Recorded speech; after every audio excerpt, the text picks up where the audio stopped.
The blood-red sunset painted the Montana sky as Nora Prescott pressed her baby's face to her chest, stifling her own sobs so the infant wouldn't wake. 3 days on the run had left her ragged, her once fine dress torn and mudded from sleeping in ditches alongside the dusty road to Silver Peak. The year was 1876, and for a 22-year-old widow with nothing but a 3-month-old daughter and the locket around her neck, the West had shown nothing but cruelty. "Hush now, Emma," she whispered, though the baby slept soundly despite her mother's tears. "We'll find somewhere safe tonight."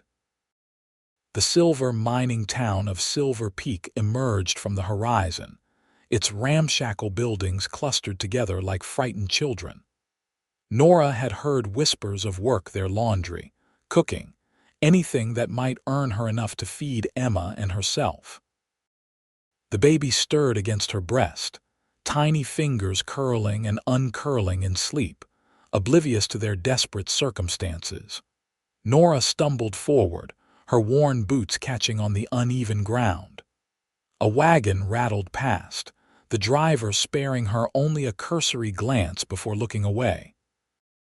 She was used to such treatment by now. A woman alone with a baby inspired either pity or suspicion, and in these parts, suspicion usually won out. The main street of Silver Peak bustled with miners fresh off their shifts, the evening bringing a rowdy energy to the town. Nora kept her head down, clutching Emma tighter as she passed the saloon. Piano music and raucous laughter spilled out onto the street, and she quickened her pace. She had exactly 27 cents to her name, not enough for a room, barely enough for a meal. "You lost, madam." The voice startled her, deep and calm amid the chaos of the street. She turned to find a tall man watching her from beneath the brim of a worn cowboy hat. His face was tanned from the sun, eyes the color of the Montana sky, and despite her wariness, Nora couldn't help but notice the kindness in those eyes. "I'm looking for work," she said, straightening her spine despite her exhaustion, "and a place to stay."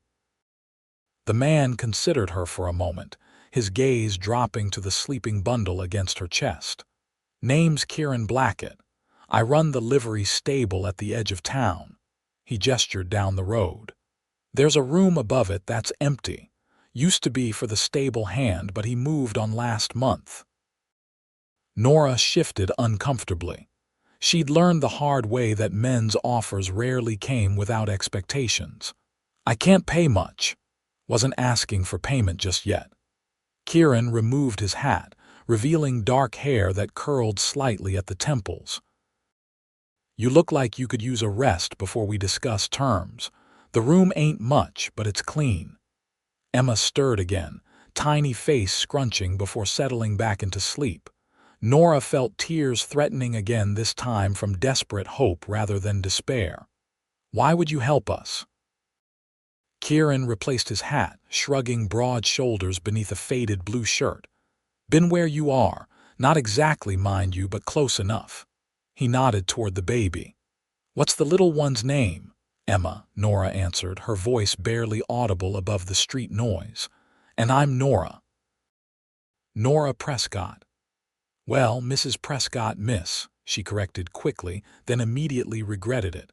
A widow inspired more respect than an unwed mother, but the lie had grown heavy over the months and she found she couldn't maintain it anymore. "Her father. He's no longer with us." Kieran nodded, no judgment crossing his features. "Miss Prescott, then. If you'll follow me, I can show you that room. Got some stew on the stove, too, if you're hungry." Nora's stomach growled audibly, and a slight flush colored her cheeks. "That's very kind, Mr. Blackett." "Kieran," he corrected, offering a smile that transformed his weathered face. "We don't stand much on formality in Silver Peak." She followed him down the street, aware of curious glances from townsfolk. A woman pushing a baby carriage averted her eyes when Nora looked her way. 2 men outside the general store stopped talking as they passed. Nora kept her gaze fixed on Kieran's broad back, focusing on each step rather than the judgment surrounding her.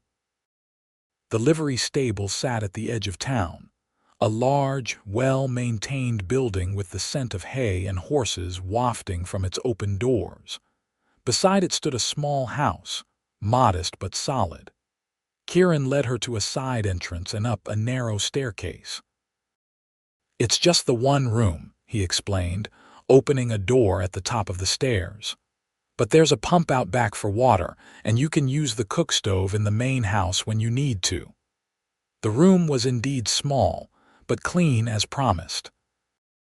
A narrow bed sat beneath the window, a washstand in the corner, and a small table with 2 chairs occupied the remaining space. It was more than Nora had hoped for. "I can't," she began, but Kieran held up a hand. "Rest first," he said firmly. "I'll bring up some stew. We'll talk tomorrow about work if you're still interested." When he left, Nora sank onto the edge of the bed, cradling Emma close as fresh tears spilled down her cheeks. She hadn't expected kindness, not after everything she'd been through. Part of her waited for the other shoe to drop, for Kieran Blackett to reveal what he truly wanted from her. But the stew he brought was hot and filling, served with a chunk of fresh bread and a glass of milk. He didn't linger, didn't make demands. He simply told her to bolt the door and get some sleep. That night, as Emma slept beside her, Nora gazed out the window at the stars hanging over Silver Peak, wondering if she'd finally found a place where they could start anew. Morning came with the sounds of the stable below, horses neighing, men calling to each other, the rhythmic scrape of a shovel against the ground. Emma woke hungry, and Nora fed her while trying to make herself presentable with the meager supplies she possessed. A knock at the door startled her. She opened it cautiously to find a young woman with bright red hair holding a basket. "Morning," the woman said cheerfully. "I'm Martha King. I run the general store with my husband. Kieran mentioned you might need a few things."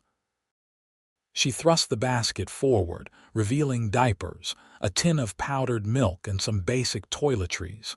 "I can't accept," Nora began, but Martha waved her protest away. "Consider it a welcome to Silver Peak. We look after our own here." She peered around Nora to glimpse Emma. "Oh, she's beautiful." "How old?" "3 months," Nora answered, somewhat bewildered by the woman's friendliness. "Perfect. My Samuel is just 8 months. You'll have to bring her by the store sometime. It'd do him good to have another little one to play with." With that, Martha hurried back down the stairs, leaving Nora staring after her in confusion. Later, Nora ventured downstairs with Emma strapped to her chest. She found Kieran in the corral, working with a spirited chestnut mare. He moved with confidence, his voice low and soothing as he guided the horse in a circle. He spotted her and handed the lead rope to a young man before approaching. "Morning. Sleep well. Better than I have in weeks," she admitted. "Mr. Blackett, Kieran, I want to thank you for your kindness, but I need to know what sort of work you had in mind." "I'm capable of many things, but I won't," she faltered, unsure how to phrase her boundaries delicately. Understanding crossed his face. "Nothing like that, Miss Prescott. The stable keeps me busy enough that I've been neglecting the books, and the house could use a woman's touch cooking, cleaning. I'd pay fair wages plus the room," he gestured toward Emma. "And you can keep the little one with you. I don't mind." It seemed too good to be true. Nora studied his face for any sign of deception but found only sincerity. "I accept," she said finally. "When would you like me to start?" "No time like the present," Kieran replied with a smile. "I'll show you around." The days that followed fell into a comfortable rhythm. Nora kept the books in meticulous order, discovering a talent for figures she hadn't known she possessed. She cooked meals that brought a genuine smile to Kieran's face, cleaned the small house until it gleamed, and slowly began to feel secure for the first time since Emma's birth. The townspeople, following Martha's lead, welcomed her with surprising warmth. There were exceptions. The banker's wife sniffed disapprovingly whenever they passed on the street, and the saloon girls eyed her with suspicious curiosity, but overall, Silver Peak proved kinder than she dared hope. 2 weeks after her arrival, Nora was hanging laundry behind the stable when she noticed Kieran watching her from the corral fence. The intensity of his gaze made her pause. "Is something wrong?" she called, suddenly self-conscious. He shook his head, approaching with that easy stride of his. "Just thinking how different the place feels with you here. Better."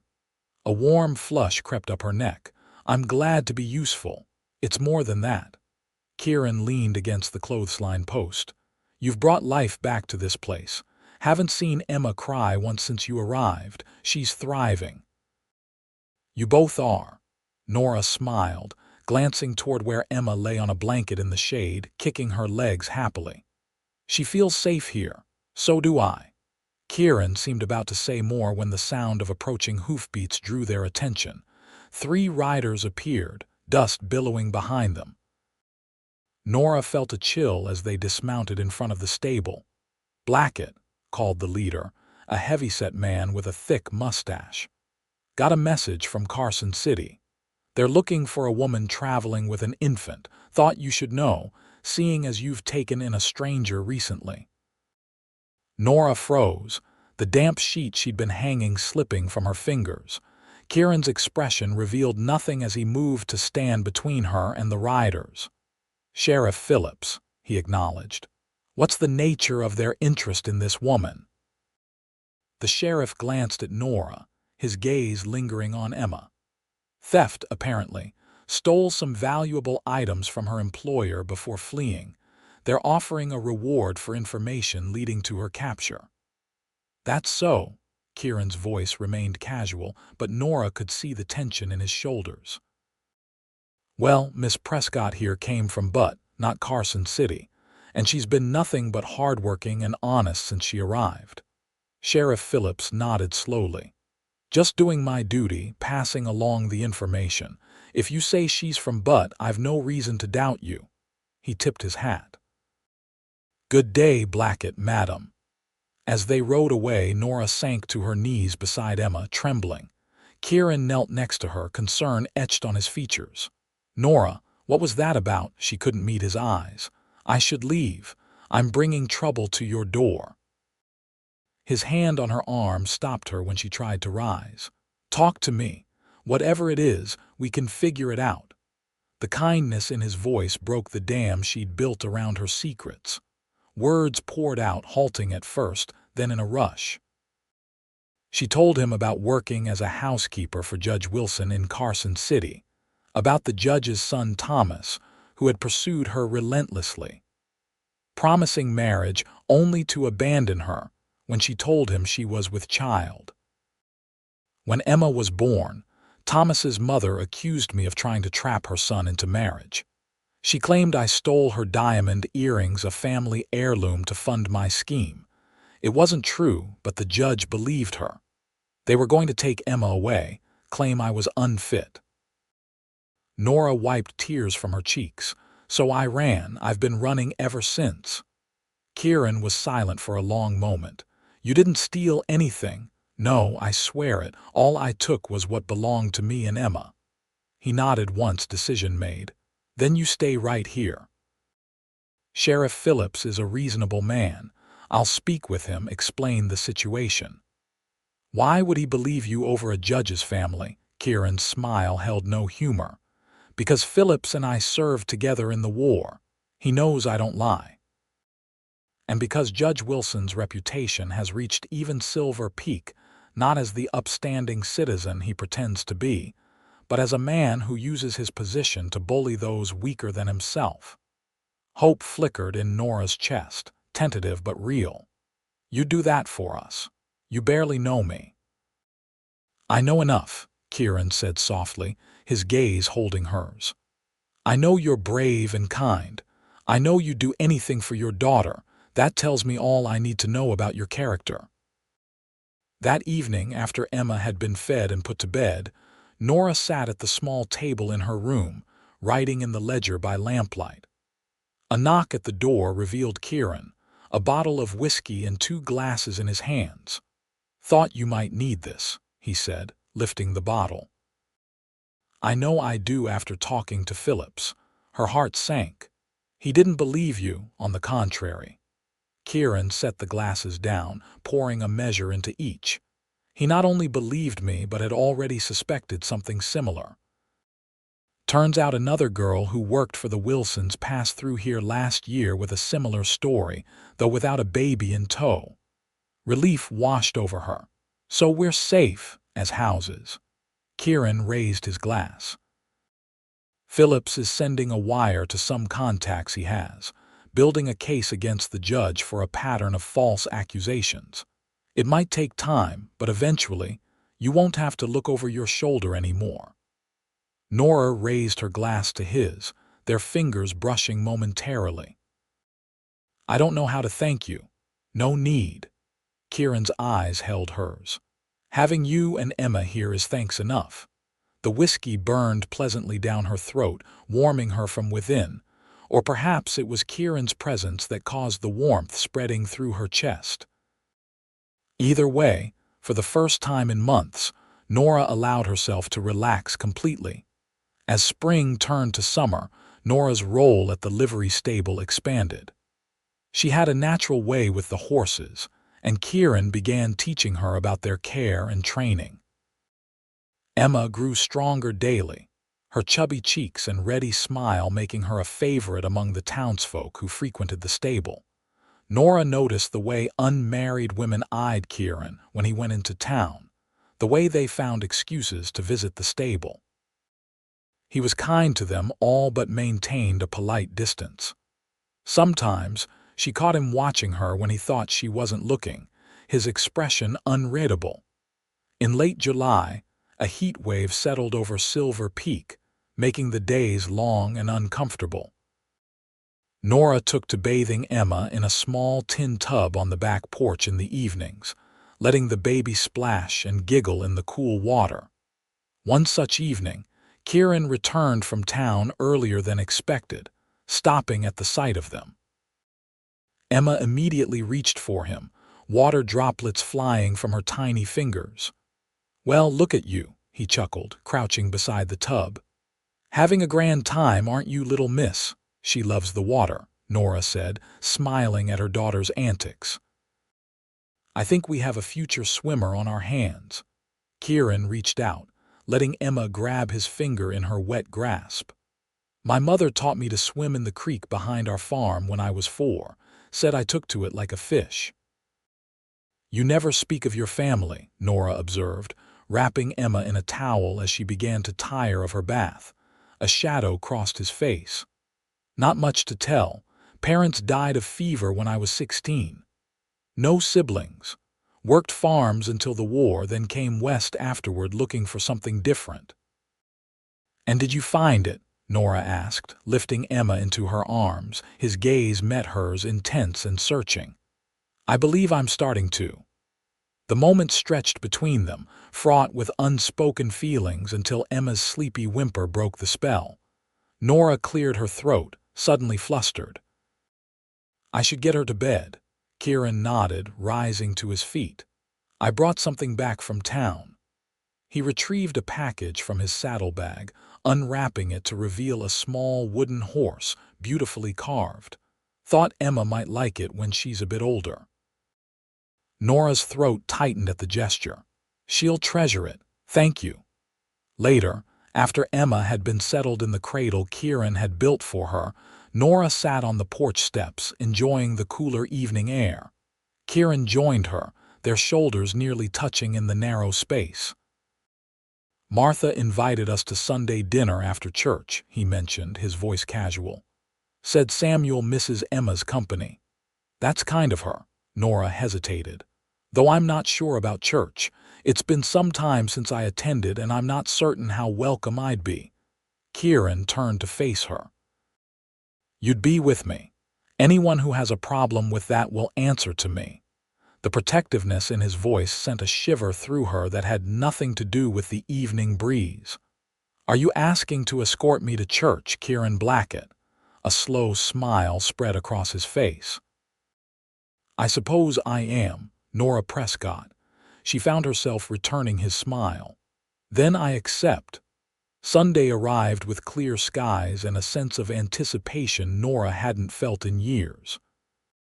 She dressed Emma in her best gown one Martha had given her, saying Samuel had outgrown it, and put on her own soul-good dress, a blue cotton that brought out the color of her eyes.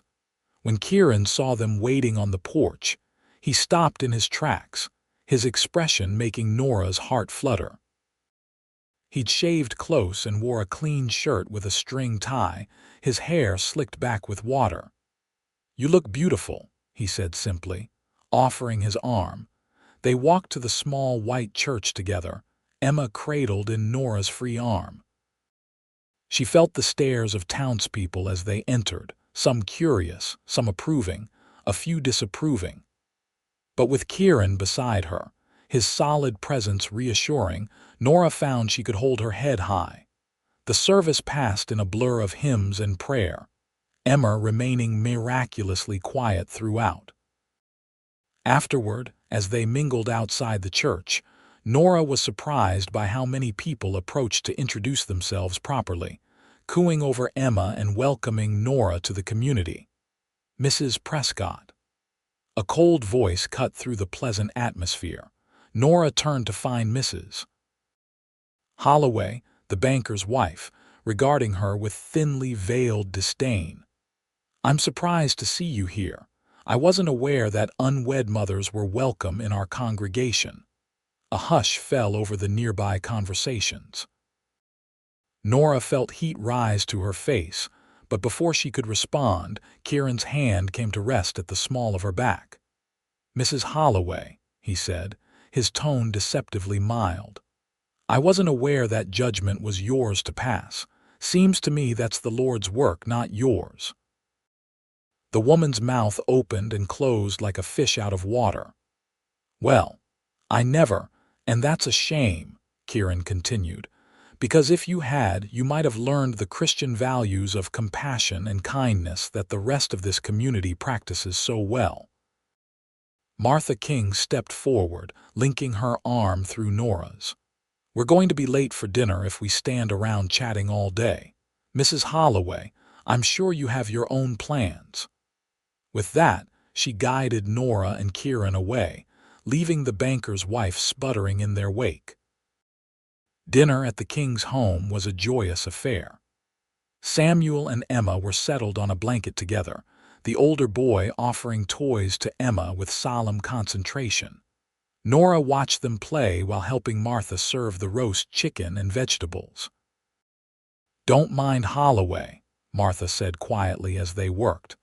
"Her husband controls the purse strings so tight she can barely breathe, so she takes it out on anyone she perceives as beneath her." "I'm used to it," Nora admitted. "It's Kieran I'm worried about. I don't want him facing social censure because of me." Martha laughed. Kieran Blackett couldn't care less what people like the Holloways think of him. He's respected in this town because he's honest and hardworking, not because he attends every social function or kisses up to the right people. She glanced toward the dining room where Kieran and Martha's husband Robert were deep in conversation. "And I've never seen him look at anyone the way he looks at you."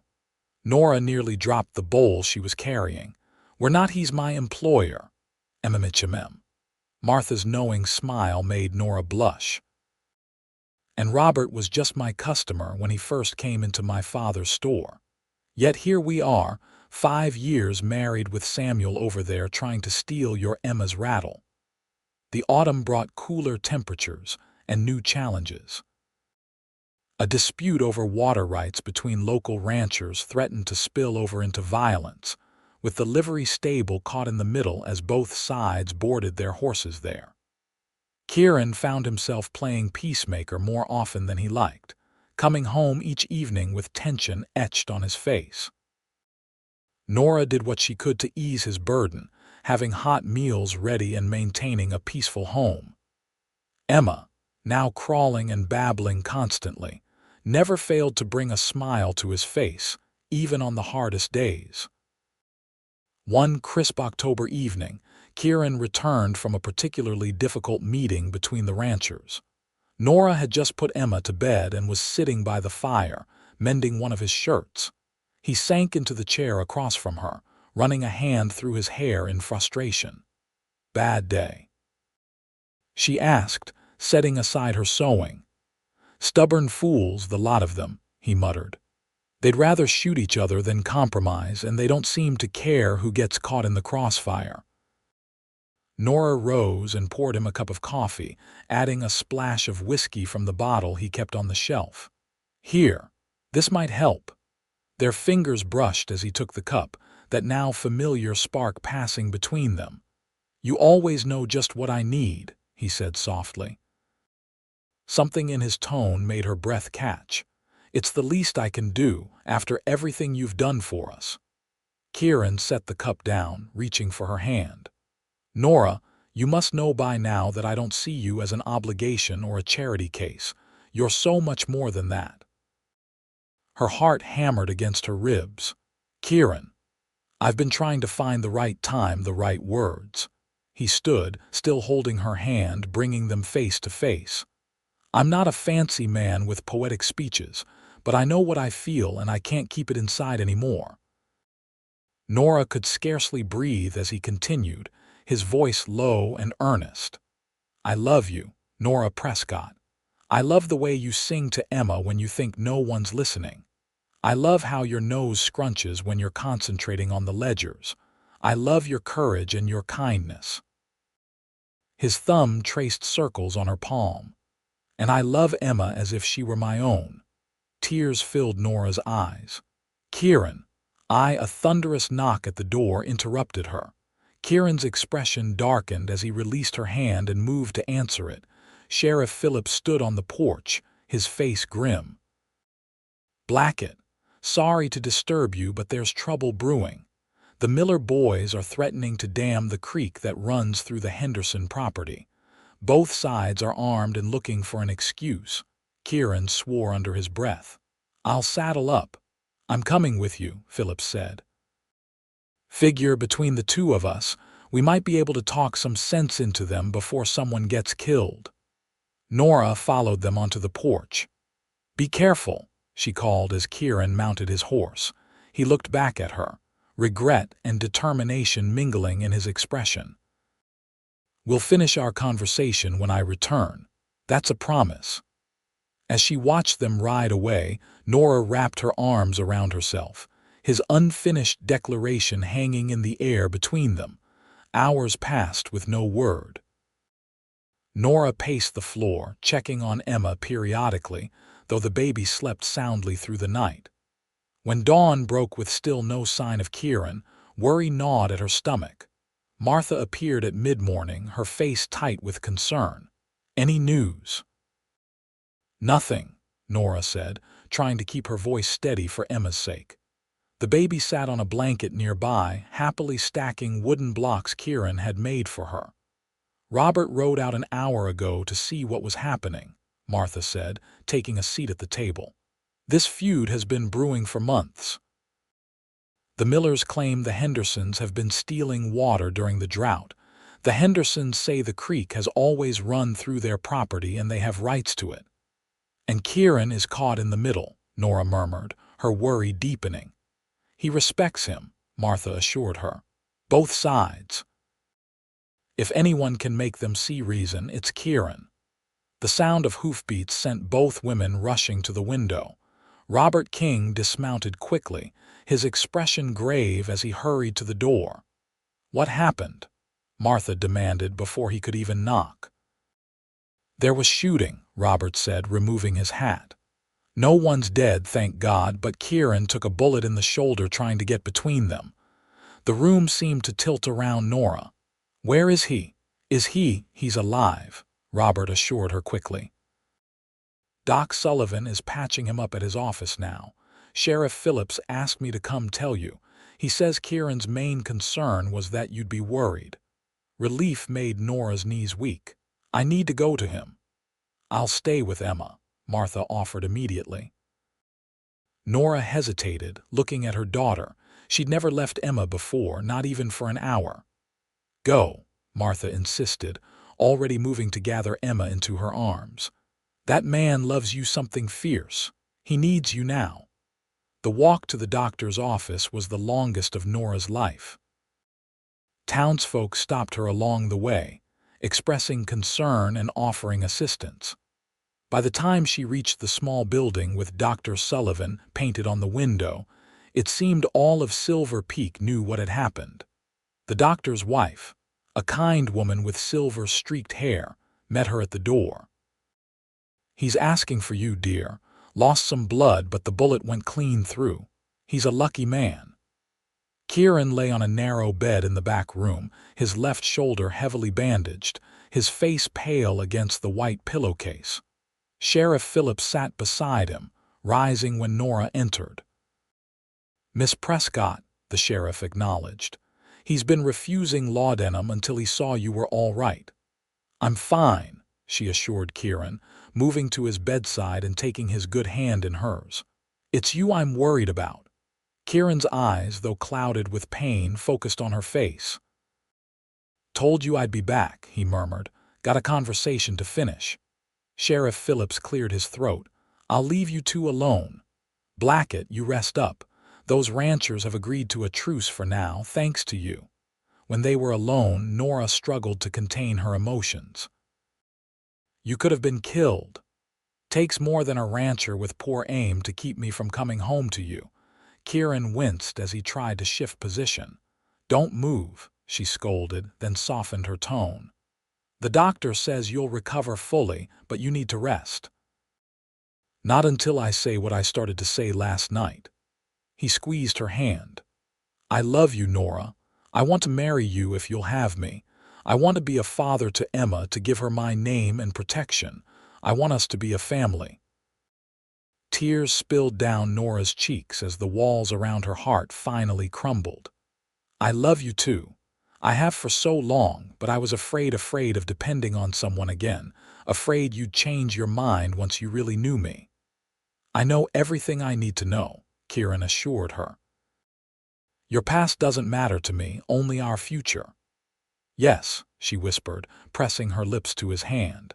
Yes, I'll marry you. A week later, Kieran returned home, his arm in a sling but his spirit undimmed. Emma greeted him with excited squeals, crawling at top speed across the floor to reach him. Nora helped him sit in his chair by the fire, Emma immediately demanding to be lifted onto his lap. Careful with Papa's arm, sweetheart, Nora cautioned, settling the baby on his good side. Kieran's eyes widened at the word Papa, a smile spreading across his face. Papa, he repeated, testing the sound of it. I like that. So does she, Nora said, watching as Emma patted his chest with proprietary interest. She's missed you terribly. We both have. That night, after Emma was asleep in her cradle, they sat together on the porch, watching the stars emerge above Silver Peak. Kieran's arm around her shoulders felt right, as if she'd been waiting her whole life for just this embrace. Reverend Thomas says he can marry us next Sunday, Kieran mentioned, pressing a kiss to her temple.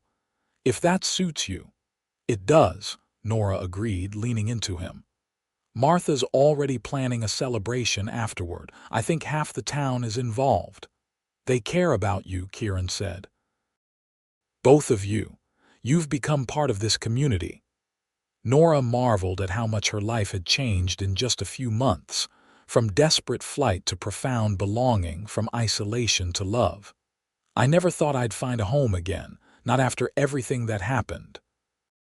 Home isn't just a place, Kieran murmured against her hair. It's people who love you, who stand by you no matter what. The wedding was simple but joyous, the small church filled to capacity with well-wishers. Emma, dressed in a tiny white gown sewn by Martha, supervised proceedings from Robert King's arms, occasionally contributing enthusiastic babbles that made the congregation laugh. Nora wore a dress of pale blue silk, a gift from the women of Silver Peak who had pooled their resources to provide it. Kieran, his injured arm now free of the sling though still tender, looked at her as if she were the most precious sight he'd ever beheld. I, Kieran James Blackett, take thee, Nora Elizabeth Prescott, to be my lawfully wedded wife, he vowed, his voice steady and sure. To have and to hold, from this day forward, for better or worse, for richer or poorer, in sickness and in health, to love and to cherish, till death do us part. When it came time for Nora to speak her vows, she found her voice trembling with emotion.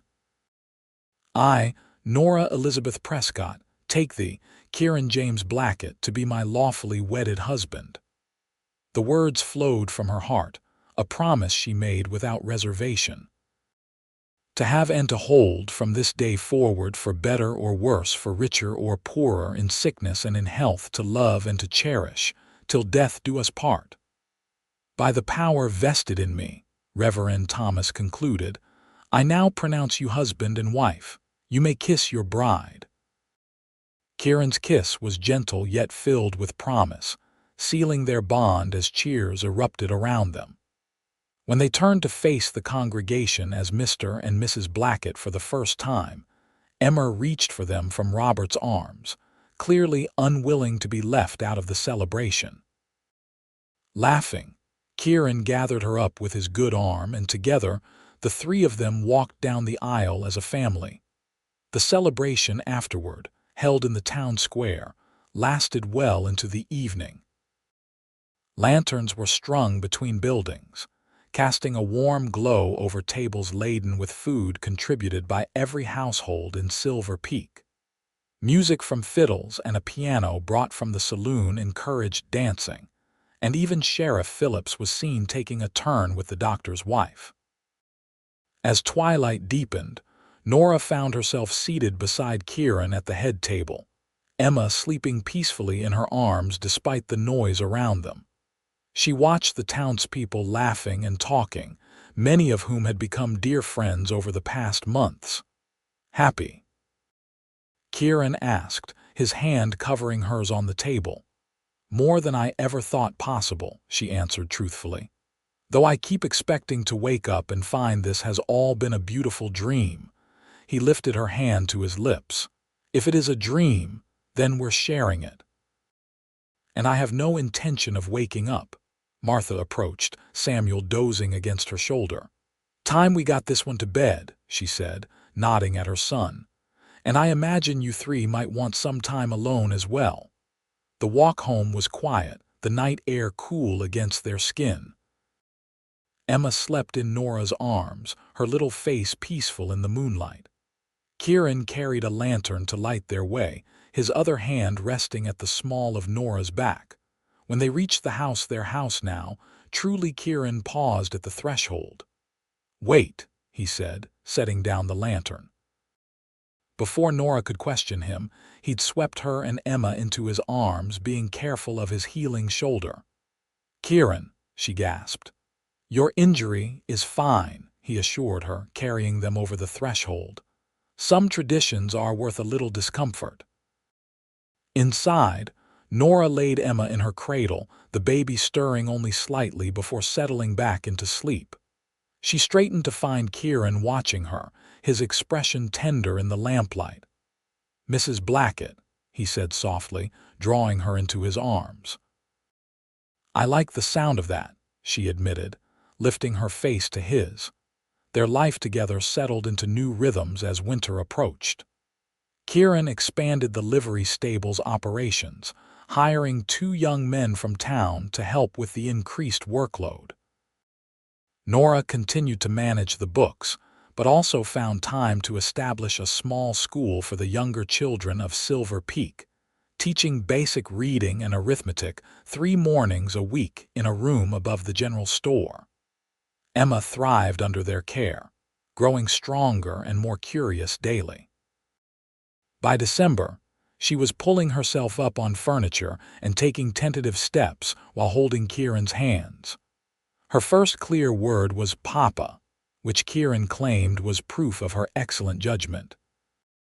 The feud between the ranching families had been temporarily resolved with Sheriff Philip's help, but tensions still simmered beneath the surface of civility. Kieran kept his distance from the dispute, focusing instead on his growing business and family. As Christmas approached, Silver Peak was transformed by a heavy snowfall that blanketed the mountains and town in pristine white. The livery stable was busier than ever, as travel became more difficult, and those with horses sought shelter for their animals from the bitter cold. One evening, as Kieran and Nora sat by the fire after Emma had been put to bed, a knock at the door startled them. Visitors were rare after dark, especially in such weather. Kieran opened the door to find a young woman standing on their porch, snow coating her threadbare coat and hat. She clutched a small bundle to her chest, and her face was pale with cold and exhaustion. "Please," she said, her voice barely audible above the howling wind. "I was told you might help me." Nora was already moving forward, ushering the woman inside. "Come in before you freeze to death." Kieran stoked the fire. The woman stumbled to the chair Nora offered, revealing that the bundle she carried was a baby, no more than a few weeks old. "My name is Lucy," she said, trembling with cold and fatigue. "Lucy Davis, my baby. He's hungry, but I haven't been able to." Her voice broke. "Let me take him," Nora offered gently. "I'll warm some milk while you get warm." The young woman, barely more than a girl, really surrendered her child with obvious reluctance. As Nora unwrapped the infant, she was relieved to find him cold but otherwise appearing healthy. Kieran brought Lucy a blanket and a cup of hot coffee, which she accepted with shaking hands. "Who sent you to us?" he asked, his tone kind but cautious. "A man in Carson City," Lucy explained, her eyes never leaving her baby as Nora prepared a bottle of warm milk. "He said his sister found help here when she was in trouble. Said to ask for Kieran Blackett, that you wouldn't turn away a woman with a child." Nora and Kieran exchanged glances, understanding passing between them. Someone connected to Judge Wilson's household had directed this girl to them, perhaps even someone Nora had known during her time there. "You're safe here," Kieran assured her. "Can you tell us what happened?" As Lucy warmed by the fire, her story emerged in halting fragments. She'd worked as a maid for a wealthy family in Carson City, much as Nora had.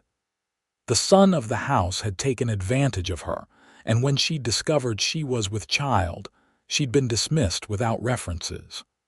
Her family, strict and unforgiving, had turned her away when she sought help. "I didn't know where else to go," she finished, accepting her now-fed baby back from Nora. "I can work, I'm strong, and I learn quickly." "You'll stay with us tonight," Nora decided, looking to Kieran for confirmation. "Tomorrow we'll figure out something more permanent." Kieran nodded. "Martha King mentioned needing help at the store now that she's expecting again, and there's a room above the schoolhouse that's standing empty." Relief washed over Lucy's face. "I can't thank you enough." Later, with Lucy and her son settled in the spare room that had once been Nora's, Kieran pulled Nora close beside the dying fire. "It seems we're developing a reputation," he murmured against her hair. "Is that a bad thing?" She asked, thinking of the desperate young woman who had arrived on their doorstep. "No," he said firmly. "It's exactly the kind of reputation I'm proud to have, helping those who need it the way someone once helped you." Nora leaned into his embrace, grateful beyond words for the man she'd married. "I think Emma might enjoy having another baby around," she mentioned casually. "She seems quite taken with Samuel whenever we visit the Kings." "Does she now?" Kieran's voice held a note of speculation. "And what about you? Would you enjoy having another baby around?" Nora turned in his arms to face him, a smile playing at her lips. "I've been thinking it might be nice for Emma to have a little brother or sister, someone who shares her blood, and yours." Understanding dawned on Kieran's face. "Nora, are you saying Dr. Sullivan confirmed it yesterday?" she said, unable to contain her joy any longer. "We're going to have a baby, Kieran. In June." His whoop of delight was loud enough that Emma stirred in her sleep, prompting them both to stifle their laughter. Kieran dropped to his knees, pressing his face against Nora's still flat stomach. "Hello in there," he whispered. "I'm your papa and I can't wait to meet you." Spring arrived with its promise of renewal, greening the mountains around Silver Peak and bringing wildflowers to the meadows. Lucy Davis had settled well into the community, working at the King's store while her son, Michael, spent his days either with her or at Nora's informal nursery, which now included Emma and 3 other children whose mothers worked in town. Nora's pregnancy progressed smoothly, her body blossoming with new life. Emma, now walking confidently and chattering in her own language interspersed with recognizable words, seemed fascinated by her mother's changing shape, often patting Nora's rounded belly and declaring "baby." With solemn importance, Kieran doted on Nora, ensuring she rested when tired and ate well. He'd taken to reading aloud to her belly each night, everything from newspaper articles to poetry, claiming the child should be well informed from the start. As June approached, Nora found herself increasingly restless.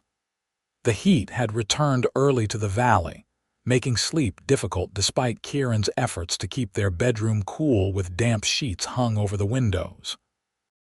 One particularly warm night, she paced the floor after Emma had been put to bed, one hand supporting her lower back. "You should rest," Kieran said, watching her from his chair.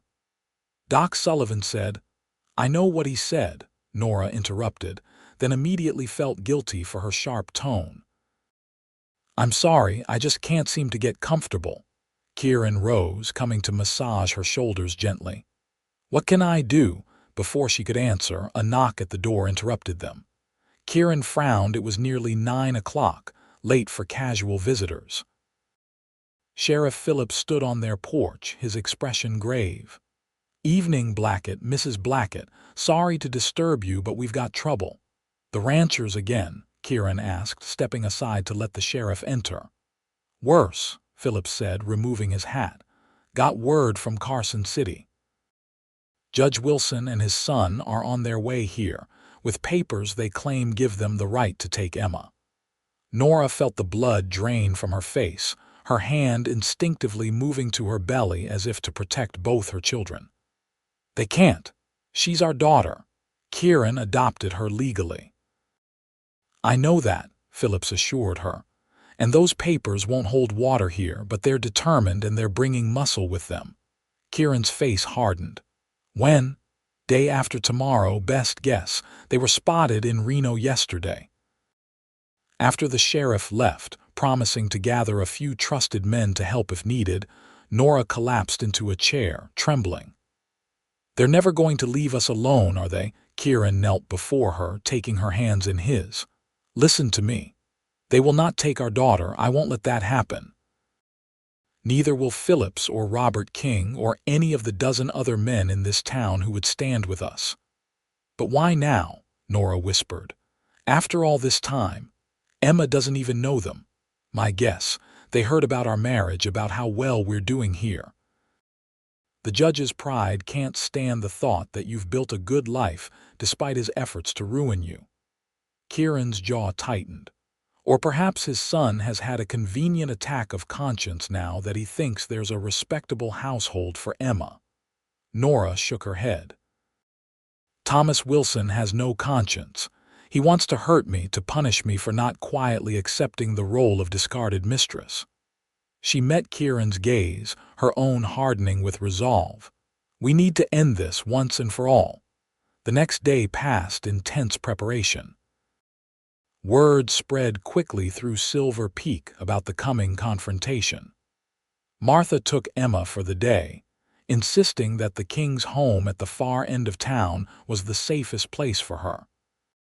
Robert King arrived at the livery stable with his shotgun and 3 other men, all determined to stand with Kieran against the interlopers.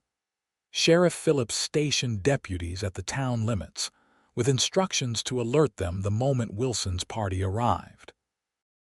By nightfall, Nora was exhausted, her back aching worse than before. Kieran insisted she lie down while he kept watch, but sleep eluded her. Every time she closed her eyes, she saw Emma being torn from her arms. Around midnight, a sharp pain lanced through her abdomen, causing her to gasp. Kieran was at her side instantly. "Nora, what is it?" "I think," another pain cut off her words. "The baby, it's coming." Kieran's eyes widened. "Now, but it's too early.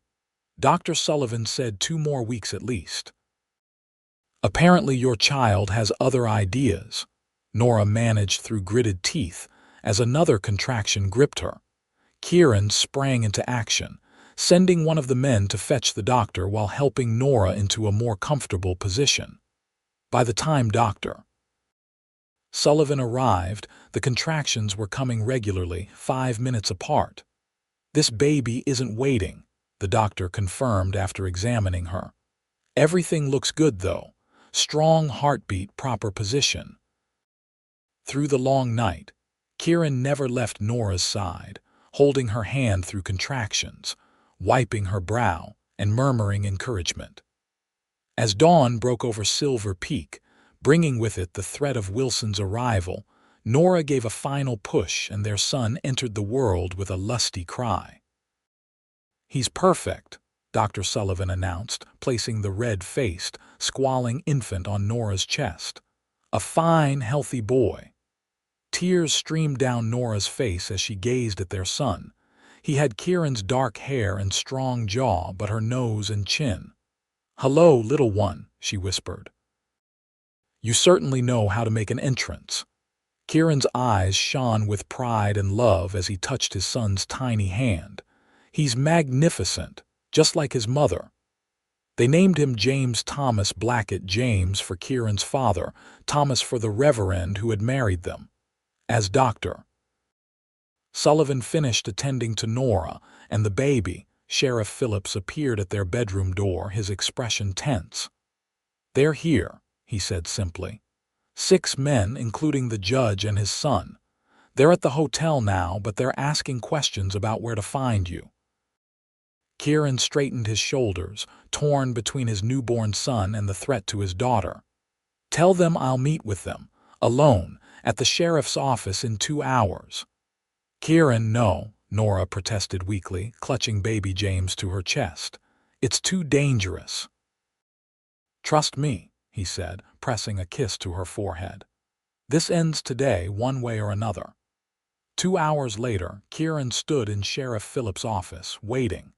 He'd bathed and changed into clean clothes, but his face showed the strain of the sleepless night and the weight of what was at stake. The door opened, admitting Judge Wilson and his son Thomas. The judge was a tall, imposing man with silver hair and cold eyes. His son was younger, handsome in a polished way, but with a weak chin and shifty gaze. "Mr. Blackett," the judge acknowledged stiffly. "I understand you've been harboring my grandson's mother." "My wife," Kieran corrected, his voice calm but firm, "is at home with our newborn son who arrived this morning. Our daughter Emma is safe with friends." Thomas Wilson stepped forward, his face flushing. "Emma is my daughter." "I have rights?" Kieran's laugh held no humor. "You abandoned her mother when she needed you most. You stood by while your family accused her of theft to cover your own cowardice. You have no rights here." Judge Wilson's expression darkened. "We have papers. Your papers mean nothing in Silver Peak," Sheriff Phillips interrupted from his position by the door. "Emma Blackett was legally adopted by her stepfather 6 months ago. The territorial court has recognized that adoption." "This is outrageous," the judge blustered. "I'll have this entire town investigated." "I have connections, so do I," Kieran cut in. "Including friends at the territorial governor's office who would be very interested in the pattern of young women fleeing your household with similar stories of exploitation and false accusations. He nodded toward Thomas, whose face had gone pale. Your son has quite a reputation, Judge Wilson, one that wouldn't withstand much scrutiny. The older man's gaze darted between his son and Kieran. What are you suggesting? I'm not suggesting anything. I'm telling you that if you persist in this, if you continue to threaten my family, all those stories will come to light. Every young woman who worked in your home and suffered at your son's hands will be given a chance to speak. Kieran leaned forward, his voice dropping. Including Lucy Davis, whose son bears a striking resemblance to your own. Thomas Wilson made a choked sound. Father, perhaps we should be quiet, the judge snapped, his calculating gaze fixed on Kieran. What do you want, Blackett? I want you to leave Silver Peak today and never return. I want written acknowledgement that you relinquish any claim to Emma, and I want your word that you'll never again interfere in our lives. The judge's mouth twisted in displeasure. And in return, the past stays in the past. Your son's indiscretions remain private. Your family's reputation remains intact. A tense silence filled the office as Judge Wilson considered the offer. Finally, he nodded curtly. I'll have my lawyer draw up the papers. You'll have them by noon. One more thing, Kieran added as they turned to leave. There may be other women who come to us for help, women your son has wronged. You will not hinder them or pursue them. The judge's jaw tightened, but he nodded again before striding from the office, his son trailing behind. Sheriff Phillips released a low whistle when they were gone. Think they'll honor it? They will, Kieran said with certainty. The judge cares about his reputation more than anything, and I wasn't bluffing about those connections. By sunset, Judge Wilson's party had left Silver Peak, the signed papers safely in Kieran's possession. He returned home to find Nora propped up in bed, Emma curled beside her, both of them gazing in wonder at baby James.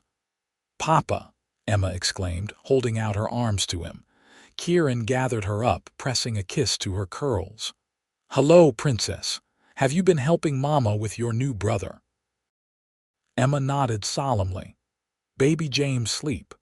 Yes, he does, Kieran agreed, sitting on the edge of the bed. And he'll do a lot of that for a while. Nora searched his face anxiously. Is it over? It's over, he confirmed, reaching out to stroke James's downy head. They're gone and they won't be back. Emma is ours now and always. Relief washed over Nora's features, and for the first time since the sheriff's warning, she truly relaxed. Our family is complete. Kieran smiled, looking from his wife to his children. For now, he teased. Though perhaps we should wait a bit before adding to it again. In the weeks that followed, life settled into new patterns.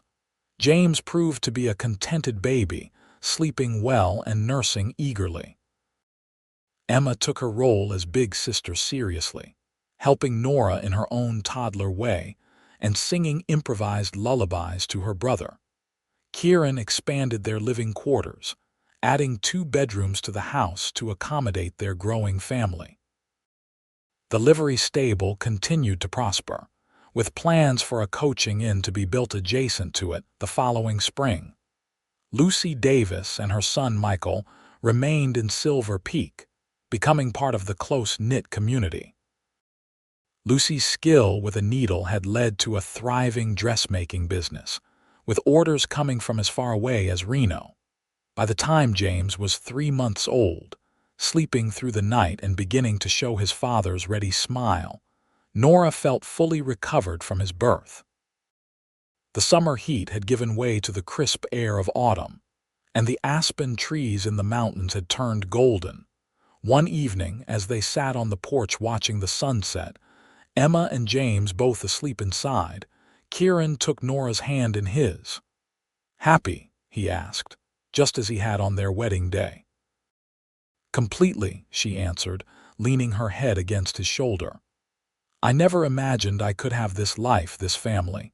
When I arrived in Silver Peak, I was so broken, so afraid.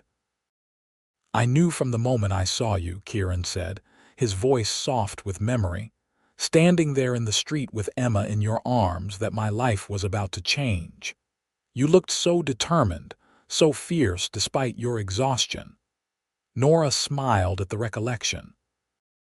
And I thought you were either going to report me to the sheriff or demand something I couldn't give in exchange for help. Instead, I fell in love with you, he murmured, pressing a kiss to her temple. And saved us both, she added, turning her face up to his.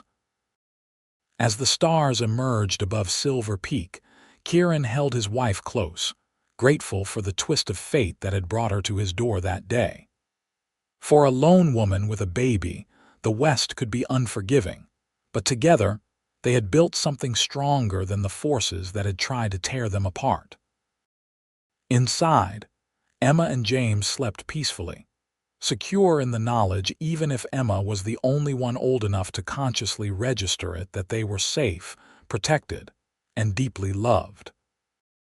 "You'll sleep for peace tonight," Kieran had promised Nora that first evening, when he'd found her weeping beside her sleeping child. The words had been a promise then, one he'd kept through danger and joy alike.